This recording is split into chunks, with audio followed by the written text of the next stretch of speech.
Most people think food insecurity is something that happens somewhere else. Another country, another generation, another group of people. But after years of growing my own food and watching how different plants behave when things don't go according to plan, I've learned something most people never do. If your food supply collapses the moment trucks stop running, you don't actually have a food system. You have a delivery service.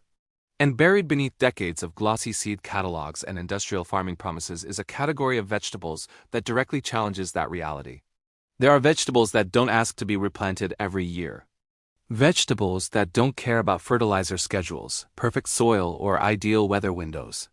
Vegetables that don't politely die at the end of the season so you'll come back next spring and buy more seeds.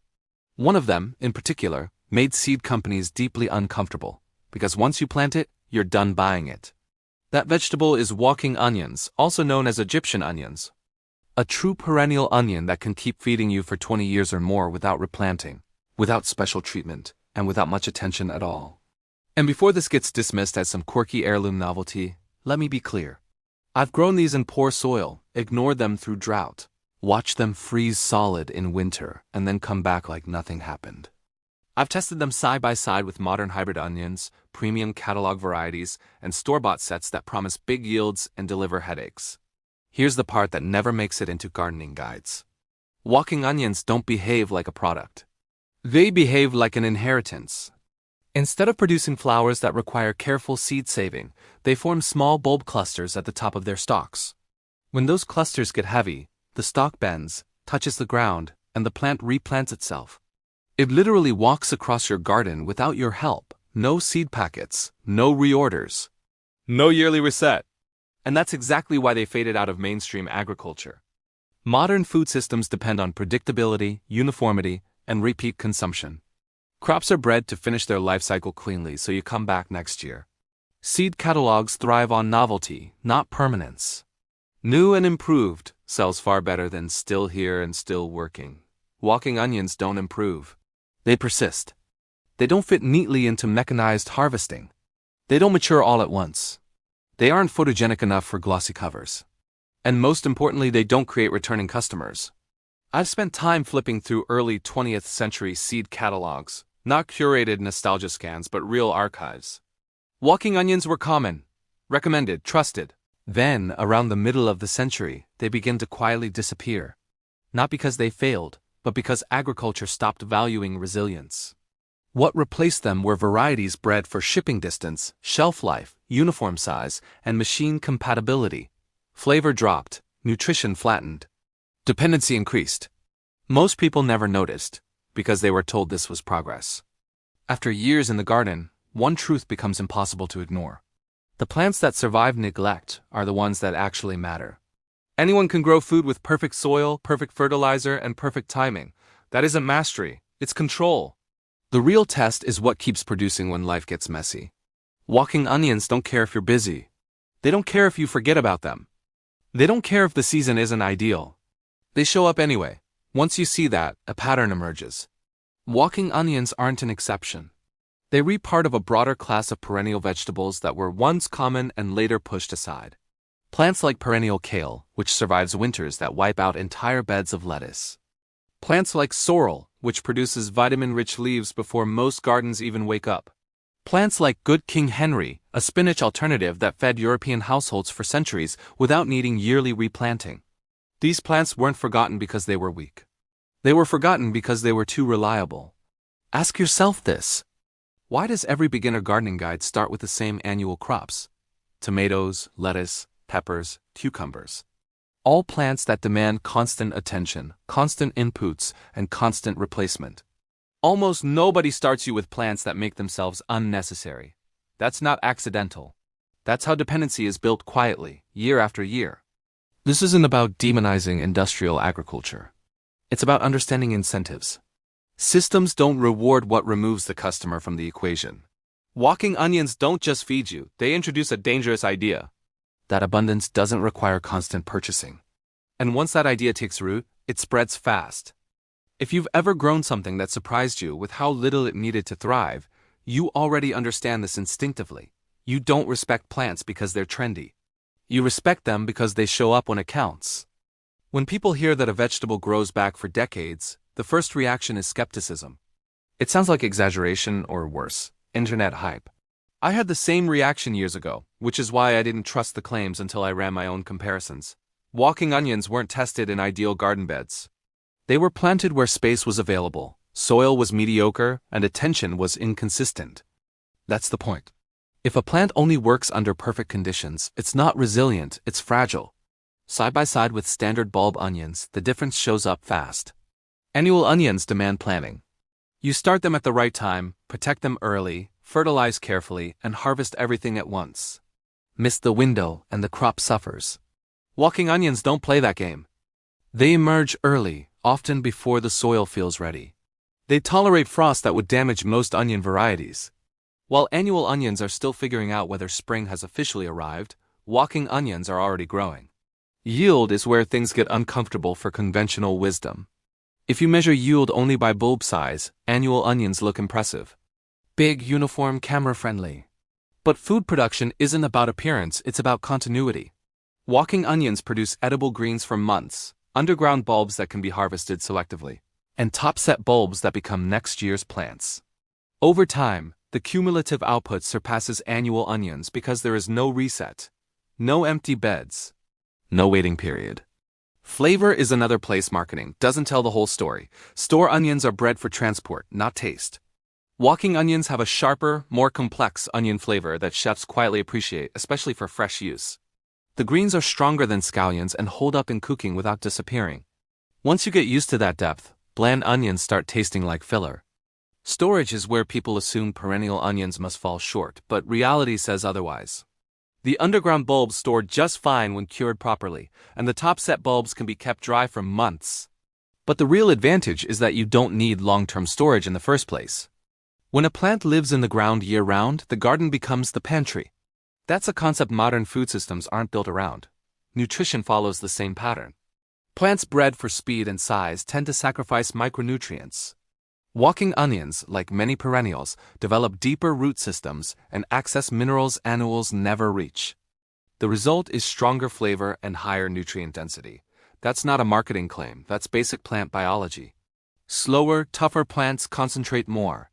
This is where the first major myth shows up.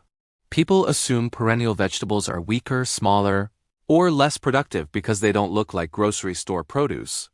That assumption benefits retailers, not growers. Grocery stores sell uniformity. Gardens thrive on diversity. Walking onions don't look impressive stacked in bins, but they perform exceptionally where it matters. Another myth is that perennial vegetables are old-fashioned, obsolete, or inferior to modern breeding. In reality, modern breeding optimized for one thing above all else: scalability. Not nutrition, not resilience, not independence. Scalability. Walking onions resist that model because they don't scale well for centralized systems. They scale beautifully for households. There is also the myth that these plants are hard to find or rare. They aren't rare. They're just not pushed. Seed companies make their money on annual turnover. A plant you buy once and propagate forever doesn't fit the model, so it gets labeled as niche, obscure, or impractical. Meanwhile, communities that value food security quietly keep them alive through sharing, not selling. I've seen this pattern repeat with other perennials. Perennial kale produces year after year while annual brassicas struggle. Sorrel thrives in conditions that would kill lettuce. Good King Henry feeds people who never worry about spinach bolting. None of these plants disappeared because they failed. They disappeared because they didn't generate repeat demand. Once you notice that pattern, it's hard to unsee. Entire categories of resilient food were sidelined not because they were worse, but because they made consumers less dependent. Modern gardening advice trains people to chase perfection instead of reliability. It sells effort as virtue and struggle as normal. If you've ever bought seeds, followed the instructions, done everything right, and still felt like you were fighting the plant the whole time, that's not your fault. That's the system you were taught. Walking onions flip that relationship. They don't need you to perform. They just need to be left alone long enough to prove themselves. Here's something most guides won't tell you. The longer walking onions stay in one place, the better they perform. They build momentum. Clumps expand. Harvest becomes selective instead of total. That's the opposite of annual thinking, and it's deeply unsettling to industries built on cycles and replacement. If you've ever grown something that improved every year instead of exhausting the soil and your patience, you already understand why these plants matter. Drop a comment if you've experienced that, because those stories never make it into catalogs, but they're how real knowledge survives. At some point, every experienced grower notices a strange contradiction in modern gardening advice. We're constantly told that growing food is empowering, yet the methods we're given make us more dependent every single season. New seeds, new fertilizers, new solutions to problems we didn't used to have. That contradiction isn't accidental. It's the result of how food education evolved alongside industrial agriculture. When agriculture scaled up, education scaled with it. Gardening advice stopped being about survival and started being about compatibility. Plants were chosen not because they endured, but because they behaved. They fit schedules. They matured on cue. They could be harvested all at once and shipped without complaint. Anything that resisted that structure quietly slipped out of the curriculum. Walking onions were one of the first casualties of that shift. They don't conform to neat timelines. They don't respond predictably to heavy fertilization. They don't die when they're supposed to. From an industrial perspective, that's a flaw. From a grower's perspective, it's the whole point. This is why you rarely see perennial vegetables featured in beginner guides. Teaching someone to grow a plant that lasts decades undermines the entire seasonal purchase loop. It also removes fear from the equation. When food isn't fragile, people stop panicking. Panic sells. Stability does not. Another uncomfortable truth is that perennial vegetables don't photograph well. They aren't uniform. They don't line up neatly in raised beds for Instagram. They spread, adapt, and change shape over time. That makes them harder to market in a culture obsessed with aesthetics. But food security has never been pretty. It's been practical. There's also the issue of control. Annual crops reset every year. That gives suppliers leverage. Perennials accumulate knowledge in place. Soil improves. Microbial networks develop. The gardener learns the land instead of restarting the relationship annually. That kind of continuity shifts power away from centralized systems and back to individuals. I've watched new gardeners burn out because they were taught that struggle is normal, that pests are inevitable. That failure is just part of the process. What they weren't taught is that many of those struggles come from choosing plants that were never meant to thrive without constant intervention. Walking onions don't require that level of management, and once you grow them, the contrast becomes obvious. Here's where the narrative usually breaks down. People assume that perennial vegetables are only for large homesteads or rural properties. That's simply not true. Walking onions grow in containers. They thrive along borders. They slot into neglected corners where annuals would fail. They don't demand space. They reward consistency. Integration is the part nobody explains properly. Walking onions aren't meant to replace everything else. They anchor a system. They provide reliable greens early in the season, a fallback when other crops fail, and continuity when life gets busy. They create breathing room. And once you have that breathing room, gardening stops feeling like a chore and starts feeling like infrastructure. This is also why these plants spread through people, not companies. You don't usually buy walking onions. You receive them. A neighbor shares a few bulbils. A friend passes along a clump. Knowledge and plants move together. That kind of distribution bypasses the market entirely, which makes it invisible to anyone tracking sales instead of resilience. If you're paying attention, you'll notice that the resurgence of perennial vegetables coincides with rising uncertainty. Economic pressure, climate instability, supply chain disruptions. Suddenly, the plants that don't ask for permission start looking very attractive. Not because they're trendy, but because they're dependable. What's interesting is how quickly attitudes change once someone grows them. The skepticism fades. The questions stop being, why would I plant this, and become, why wasn't I told sooner? That realization is quiet, but it's powerful. It reframes everything you thought you knew about food. This is the point where many people start questioning other assumptions. Why do we accept annual dependence as normal? Why is resilience treated as an advanced skill instead of a baseline? Why are we encouraged to chase yields instead of stability? Those questions don't have comfortable answers, but they're necessary ones. If you've ever felt that gardening advice didn't match your lived experience, you're not alone. That gap exists because the advice was optimized for systems, not people. Walking onions thrive precisely because they ignore that optimization. The biggest mistake people make when planting walking onions is trying to manage them like annual onions. That instinct is hard to unlearn because it's been trained into us. We prepare the bed too carefully, over-fertilize, space them with surgical precision, and then worry when they don't behave the way the seed packet promised. Walking onions don't want that kind of attention. They want consistency, not control. Starting them is almost embarrassingly simple. You plant the bulbils or small bulbs, cover them with soil, water them in, and then step back. They don't need perfect spacing because they self-organize over time. Crowding doesn't weaken them. It teaches them where to expand next. The idea that every plant needs its own designated square is a modern obsession, not a biological requirement. Soil quality matters far less than people expect. I've grown walking onions in clay, sand, and tired beds that have been overworked for years. They adapt. Their root systems dig deeper each season, improving the soil instead of exhausting it. This is another reason they were never popular with fertilizer-heavy systems. Plants that fix problems don't sell solutions. Watering is where overthinking does the most damage. Walking onions tolerate drought better than most onions, and they rot when kept too wet. The best rule is restraint. If your soil drains reasonably well and you're not in extreme heat, they'll handle themselves. This isn't neglect. It's respect for how the plant evolved. Harvesting is where perennial thinking really sets in. You don't pull everything at once. You take what you need. A few greens here, a bulb there. Over time, the clump becomes a living pantry. The more gently you harvest, the more generous the plant becomes. That relationship feels very different from the extract and reset model most of us were taught. One of the most overlooked advantages of walking onions is timing. They produce greens when almost nothing else is ready. Early spring, late fall, even mild winters. That alone makes them valuable. When other crops fail or haven't started, these are already feeding you. That's not convenience, that's resilience. Spacing them along borders or between beds is one of the smartest moves you can make. They deter some pests, tolerate foot traffic better than most crops, and create structure in the garden year-round. They also signal permanence. Once they're in place, that space stops being experimental and starts being reliable.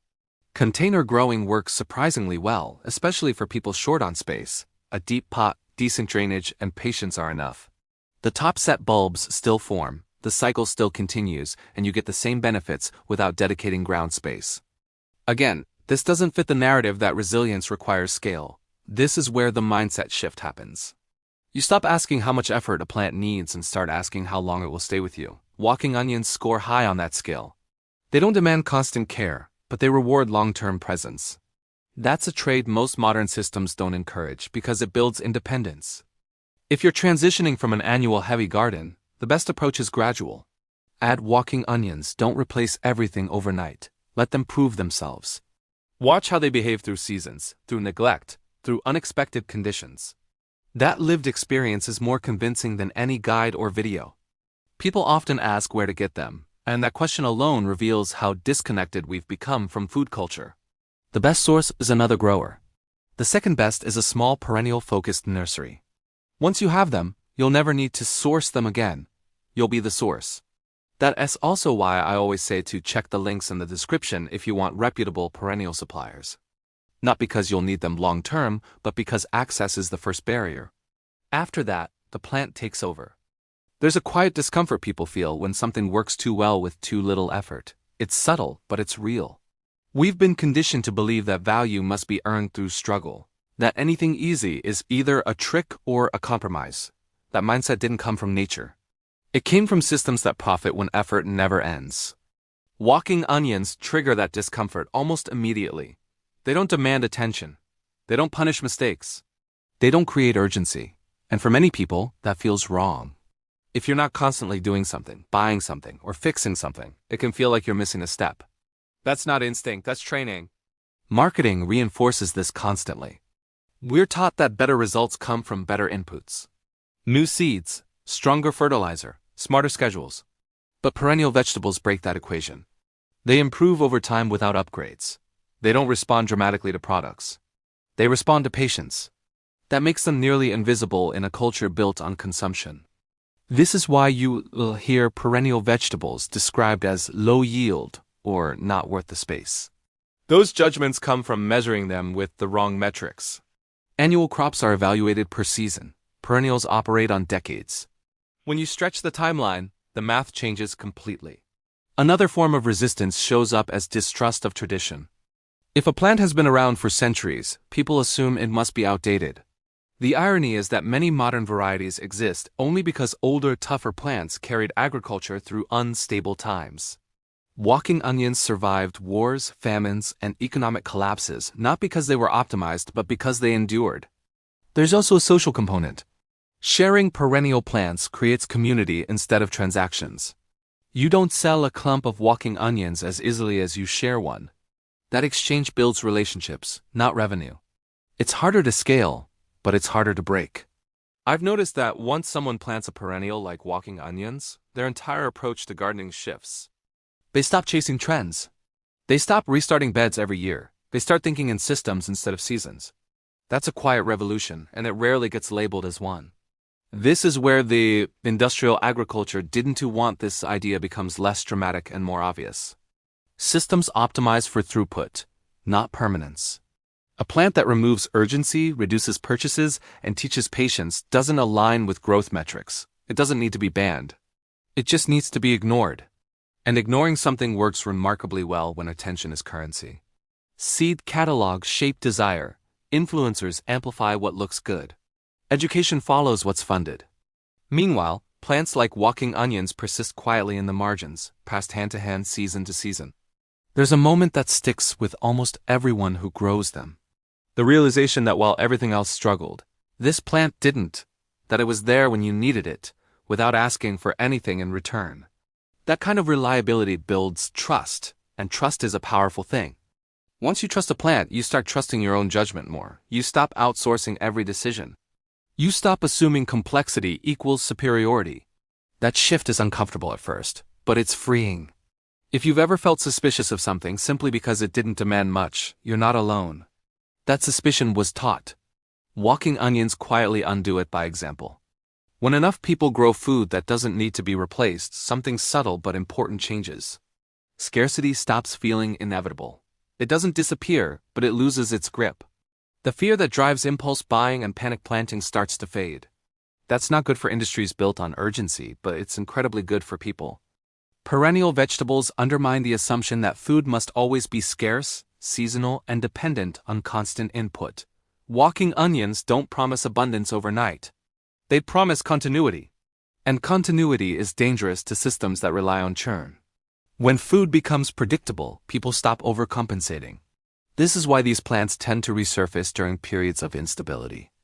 Economic pressure, climate unpredictability, and supply chain disruptions push people to look for reliability instead of novelty. Suddenly, the idea of planting once and harvesting for decades doesn't sound old-fashioned. It sounds practical. What's rarely acknowledged is that perennial vegetables change how land is used. They encourage permanence. Soil improves because it isn't constantly disturbed. Microbial networks establish themselves. Water retention increases. These are not fringe benefits. They're foundational, but they don't fit neatly into short-term yield reports. Walking onions, in particular, create a baseline of food security that other crops build on. They don't replace annual harvests. They stabilize them. When weather ruins one crop, another keeps going. That redundancy is how resilient systems work, whether we're talking about gardens, economies, or ecosystems.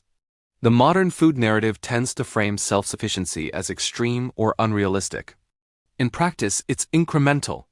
Nobody wakes up independent. It happens one plant at a time. One decision to favor permanence over performance. Walking onions are often the first step because they ask so little and give so much. There's also a generational element that rarely gets discussed.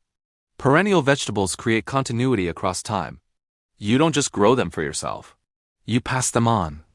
A bed of walking onions planted today could still be feeding someone decades from now. That kind of thinking doesn't align with quarterly profits, but it aligns perfectly with long-term survival. It's telling that most people only learn about these plants after seeking alternatives. They aren't introduced early. They're discovered later, often after frustration sets in. That delay isn't accidental. Knowledge that reduces dependency spreads slower when there's no marketing budget behind it. Once you understand that, the silence around perennial vegetables makes sense. They don't need hype. They don't need influencers. They just need time. And time is the one thing modern systems try hardest to compress. I've watched people start with skepticism and end with quiet confidence.